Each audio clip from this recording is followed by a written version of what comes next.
¿Qué tal? ¿Cómo les va? Bienvenidos a otra edición de Un Mundo Alucinante, dedicado a los libros y al mundo de la cultura a través de museos. Decía Ray Bradbury, el científico y escritor estadounidense, lo siguiente: sin bibliotecas no hay pasado ni futuro.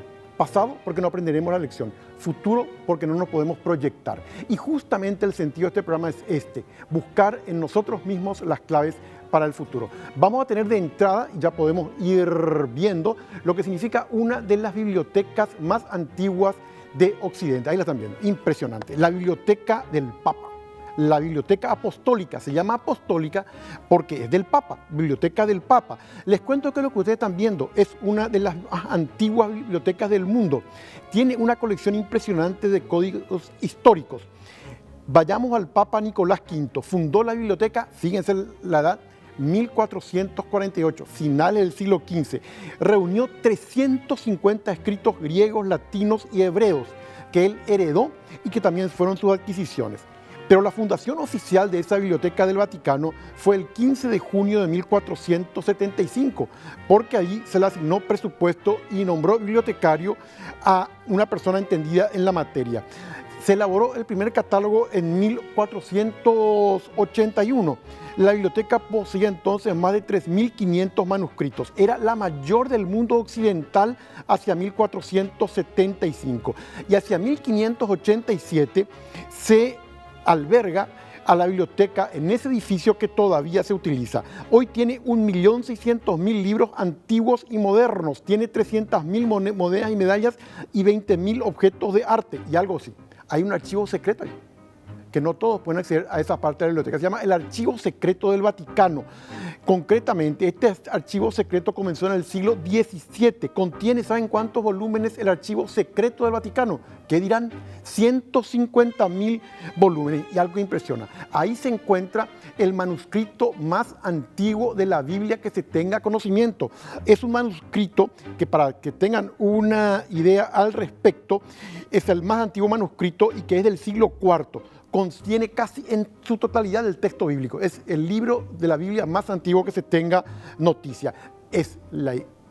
Ahí está, la Biblioteca del Vaticano, con sus secretos y también con todas las posibilidades que ofrece. Y por otro lado, también formando parte de lo que significa el programa, esta sección a la cual por supuesto le damos mucha importancia, tiene que ver con las páginas que definitivamente, y ustedes van a ver enseguida en pantalla, las páginas que se inspiraron y que se inspiran en la mente humana, pero luego pasan al cine. Cuenta la historia de Benjamin Button, concretamente, es en la película El curioso caso de Benjamin Button. Concretamente, es la historia de un hombre, Benjamin Button. ¿Qué le ocurrió? En vez de nacer y tener 0 años de edad, nació con 80 años. Entonces, a medida que pasaba el tiempo, el hombre iba rejuveneciendo, al revés que todos los demás. ¿Qué le llegó a pasar entonces a Benjamin Button? El libro está basado, fíjense, la película, en Francis Scott Fitzgerald, El curioso caso de Benjamin Button, porque Fitzgerald, que escribió aquella obra maestra que es para todo el siglo XX, el Gran Gatsby, tiene esta característica: el Benjamin Button, el extraño caso. Esta obra fue publicada en 1922 y en el 2008 se adaptó al cine, dirigida por David Fincher, guión de Eric Roth y protagonizada por Brad Pitt y Kate Blanchett, y se estrenó el 25 de diciembre del 2008. Les cuento que esta película, El curioso caso de Benjamin Button, tuvo 13 nominaciones al Oscar, incluyendo la de mejor director, mejor película, mejor actor y mejor actriz de reparto. Veamos el tráiler ahora mismo.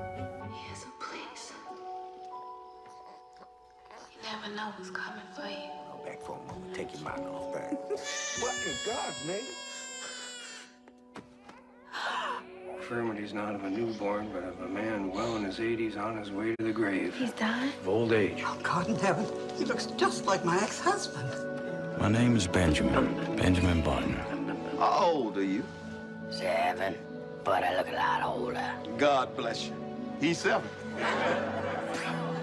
Benjamin, this is my granddaughter, Daisy. Are you sick? They said I was gonna die soon, but maybe not. You're odd. Life.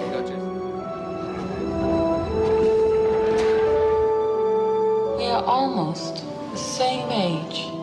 We're meeting in the middle. I was thinking how nothing lasts. Some things last.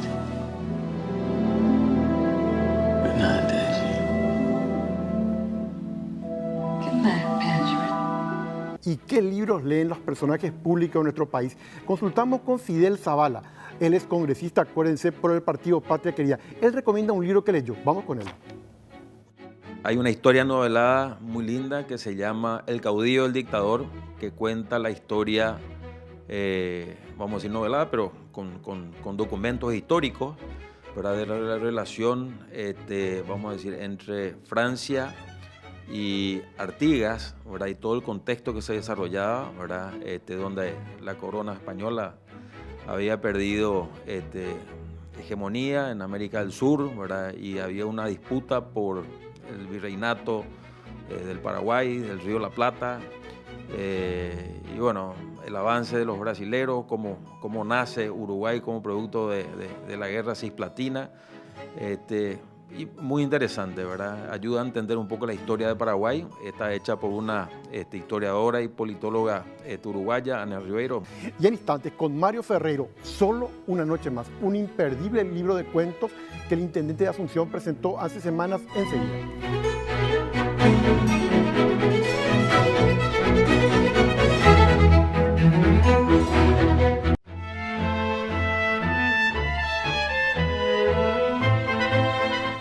Y lo que les prometíamos, está con nosotros Mario Ferreiro, intendente de Asunción, pero sobre todo colega en el campo de la comunicación, con un libro que yo les digo les va a apasionar.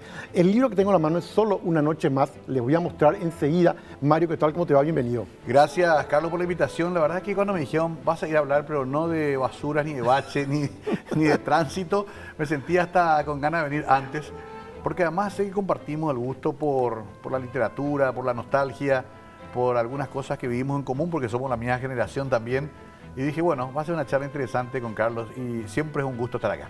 Y por otro lado, ¿cómo surge el libro, Mario, este libro? Yo necesitaba continuar algo que había comenzado mucho antes. Escribí toda mi vida, principalmente en diarios. Escribí mucho sobre música, sobre arte y espectáculos. Después de un tiempo me di cuenta que esa era una necesidad que yo tenía y que volcaba a través de algo que me apasionaba como la música. Pero en realidad, redactar es lo que me gusta hacer, quizás es lo que más me gusta hacer. Ya en época de colegio me gustaba la famosa composición. ¿No te acordarás? Claro que sí. Un día de lluvia, la vaca, cualquier cosa. Hasta que después, inclusive en la secundaria, ya los compañeros me pedían que yo haga los manifiestos, todas esas cosas que se hacían. La primera vez que publiqué en mi vida, publiqué en una revista mimeografiada del Colegio San José, siendo yo el Cristo Rey. Sí. Me habían pedido y colaboré ahí con un ¿Te acordás artículo. que escribiste? Sí, claro, era rock y drogas. ¿Cuántos A años los tenías? 14 14 años. Antes, la revista Farolito, a los 12 años, me había publicado un comentario de fútbol. Y me había dado como premio una cena con Carlos Diarte. El Lobo. El Lobo Diarte. O sea que te das cuenta, ahora ya en esta etapa de mi vida, yo digo, por lo visto, siempre yo quería hacer eso. Fui muchas cosas después. Desde actor televisivo hasta intendente. Pero a mí donde yo siempre me sentí bien, en la soledad del cuarto, escribiendo en la vieja máquina Olimpia, o después compré una eléctrica que fue hace una revolución para mí, pero siempre esa sensación de poder sacar lo que uno tiene adentro en la soledad y escribir para uno mismo, siempre fue mi gran pasión. Pero llegas mucho y quiero comenzar justamente con el libro que tengo aquí, ahora que el público lo está viendo. El cuento que da nombre al volumen es estremecedor. ¿Cómo surgió este cuento? Ese cuento está vinculado a nuestra profesión. Vos, como también hacés noticieros, sabes, llegan todos los días a la radio, al canal, a la redacción, noticias brutales y las despachamos casi como si fueran cuestiones automáticas. Yo recuerdo que estaba todavía en un medio cuando me llega la noticia de una mujer que había extraído el cuerpo de su bebé muerto de la tumba y le había llevado a dormir una noche más con ella. Un lugar muy pobre, el departamento de San Pedro, un cuadro desolador. Nada de esto era ficción todavía. Yo lo que hice es tomé esa noticia, usé un método que se usó mucho en los 70, sobre todo de usar inclusive los cables informativos como parte del relato, y después sí ya le construí digamos, el razonamiento o el drama psicológico de una mujer y de su marido que le permite cometer esa aberración entre comillas. Habían esperado a ese hijo en el medio de la pobreza, ese hijo era la esperanza. Se les muere como mueren 3 o 4 criaturas por día en el Paraguay, como vos sabés, por causas prevenibles. Se le muere de miseria, se le muere porque nace en ese contexto social terrible que tiene nuestro país. Y entonces ella lo único que pide es una noche más. cuando llega la fiscalía, llega la estructura, llegan los medios de comunicación, llegan los curiosos, cuando se rodea de toda esa, de esa miseria que acompaña a los dramas, ella está aferrada a la vida de esa criatura. Me pareció que era muy potente como para no tirarlo nomás a la papelera de las noticias ya emitidas. Esa por lo menos rescaté, guardé algunos recortes de la época y construí ese relato. Excelente. Y ahí hay algo que vos pones. Es tremendo lo que uno hace cuando la pérdida es muy grande, la desolación es demasiado extrema. Exacto. O sea, quizás nosotros juzguemos a esa mujer con las tipologías criminales, con el delito o la falta que cometió.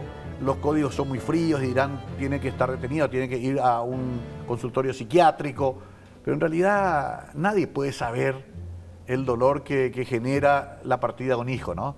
Y menos en ese contexto de miseria circundante. A mí me gusta mucho entrar en ese tipo de historias que pertenecen al mundo real y después como de construirlas hacia lo que yo creo que pudo haber pensado esa persona, ese tipo de cosas. Y lo trato de resumir también en un relato rápido, con un remate rápido. Me gusta mucho leer, vos sabés que tenés esa misma experiencia, creo que somos más lectores que escritores. Uno lee todo el tiempo y siempre me cautivó el género del cuento corto porque rápido tiene que definir 2 o 3 cosas. Tiene que haber lo trágico, la muerte casi siempre tiene una presencia fuerte en un relato, el amor, el misterio de por qué surge y por qué se va un amor. Esas cosas me gustan porque en 10 páginas tienen que tratar de consensuar todo lo que hay adentro y rematar con un final interesante. Y justamente el otro tema, el paso del tiempo, la muerte y qué pasa con el amor. Este relato donde un chico vive o malvive la experiencia tremenda de sus padres en sus peleas.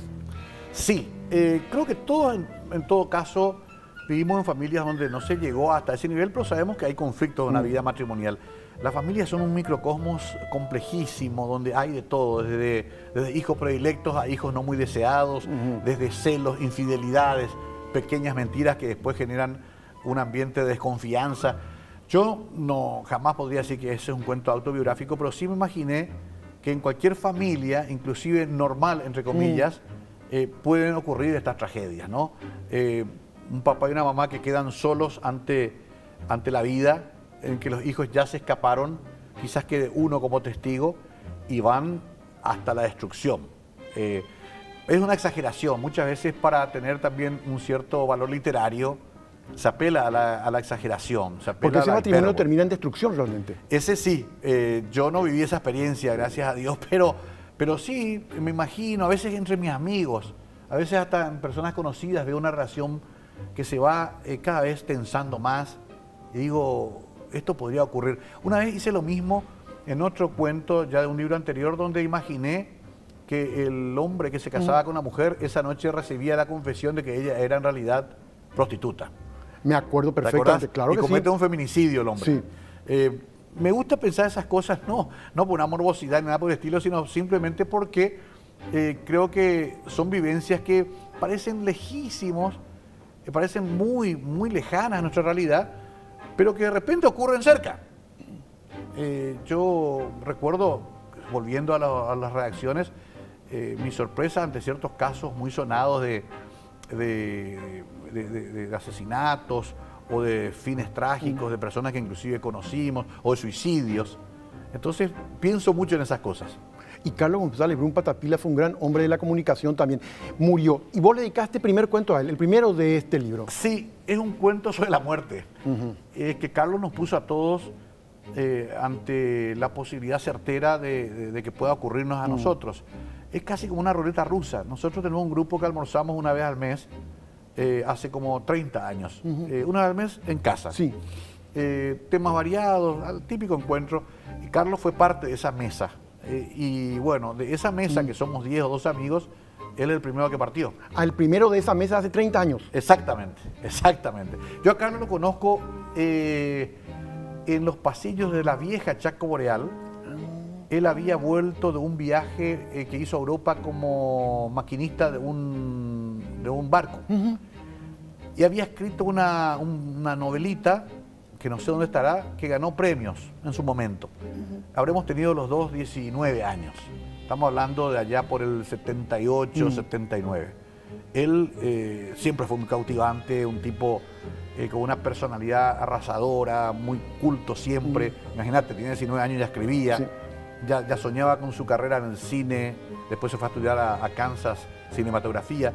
Y de esa vez nos quedamos muy prendidos y además teníamos ciertos parecidos, los dos geminianos, los dos con una procedencia familiar medio similar, su padre Beto González Garabelli, mi viejo Marcelino Ferreiro, ambos opositores al régimen de Stroessner.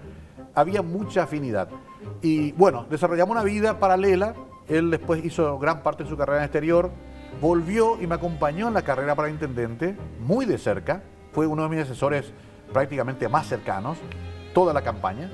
Y bueno, después vino una enfermedad y se lo llevó. Entonces, no puedo dejar de escribir sobre algo así. Es una vivencia demasiado intensa para dejarla nomás como una cosa más de la vida. Yo tengo que escribir sobre eso. Mario, ha sido un placer inmenso. Muchísimas gracias.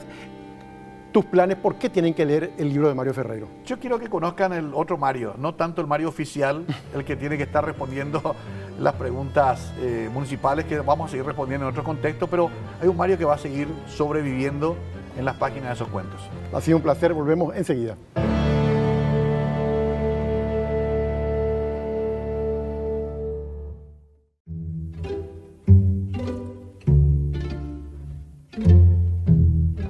Y el senador Silvio Velar, presidente del Congreso, ¿qué recomienda? ¿Cuáles libros son interesantes para leerlos?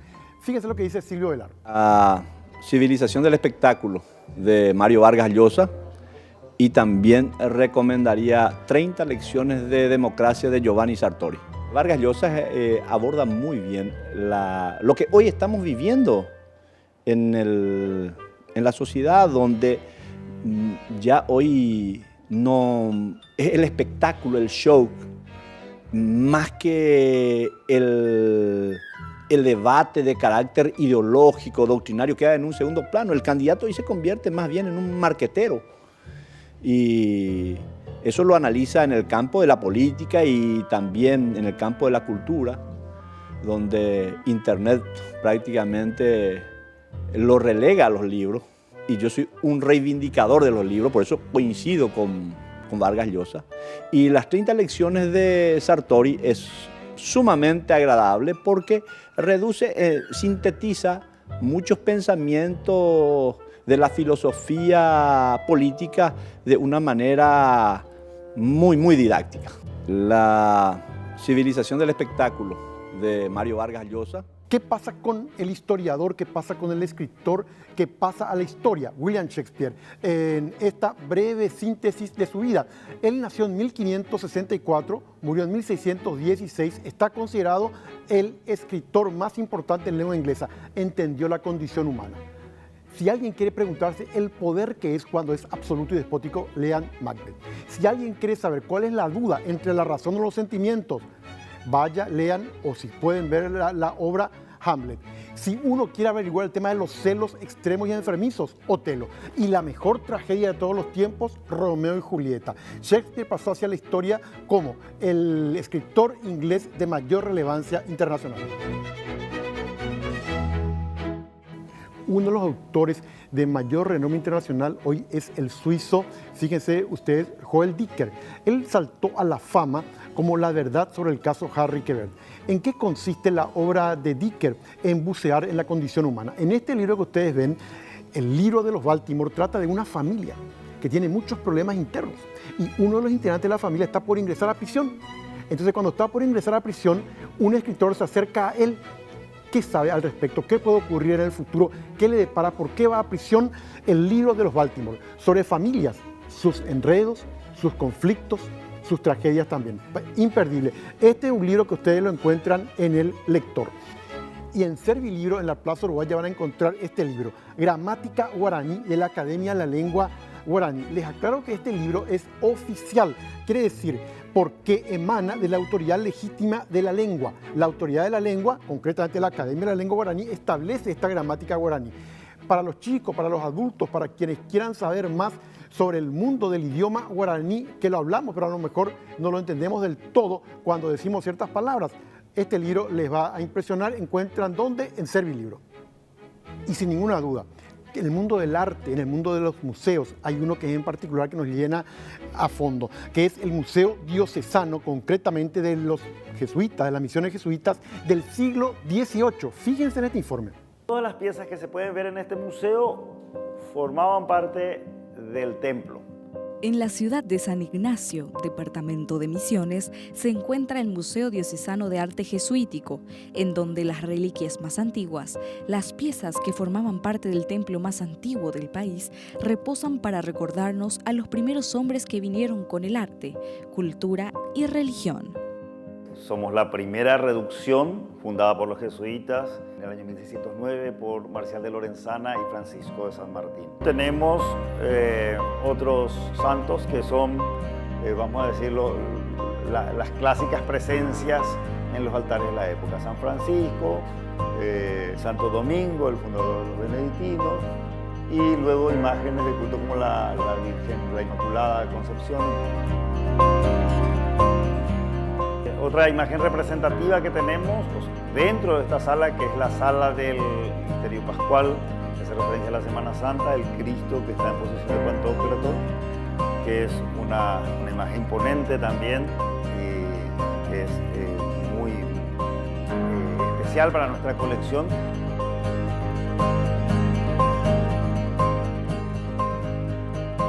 Acá tenemos una pieza espectacular también del barroco, que es San Pablo. San Pablo tiene unos detalles que son muy impresionantes, como tiene la boca abierta, tiene tallada la lengua, los dientes, el paladar, las venas. Entonces es una obra bastante preciosista. Es la imagen de Ignacio de Loyola, o Iñaki, o Íñigo de Loyola, como se lo conocía, y los dos Javieres, San Francisco Javier y San Francisco de Borja, que son un poco los compañeros de Ignacio en la fundación de la compañía. Pero como todo aquello que sobrevivió a una época tiene su historia, este museo y las piezas que hay dentro de él también lo tienen.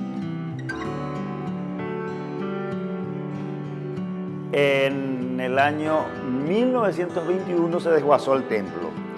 Era un templo enorme, era uno de los mayores templos de las misiones, y en ese momento San Ignacio también estaba en una situación casi ruinosa, aunque nunca fue deshabitada, y los pobladores locales llevaron las estatuas a guardarlas.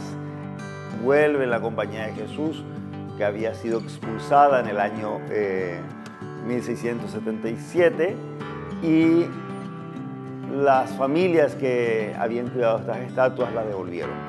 El valor de las piezas va más allá de cualquier monto, pues la época y quienes la hicieron forman parte de un periodo que marcó aspectos de la historia paraguaya. Son invalorables porque esto se produjo en medio de la selva y se produjo como el resultado de un taller hecho por indígenas. Entonces, el valor cultural y el valor de información que tienen estas piezas es incalculable. El material principal es la madera. Y es la madera de cedro. El Museo Diocesano está abierto para todo público todos los días de 8 a 12 horas y de 14 a 17:30. El acceso tiene un costo de 10.000 guaraníes para solventar los gastos de mantenimiento de las obras.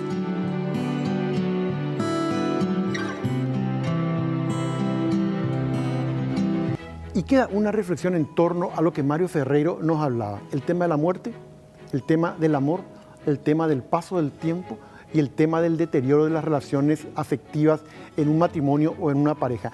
Evidentemente que la historia de la literatura está jalonada de nuestras propias vivencias interiores, de nuestras heridas y de nuestras cicatrices. Y les recomiendo especialmente en el libro de Mario Ferreiro leer el título que justamente da pie al libro de cuentos de Mario, Solo una noche más. Nos vemos como siempre la próxima semana.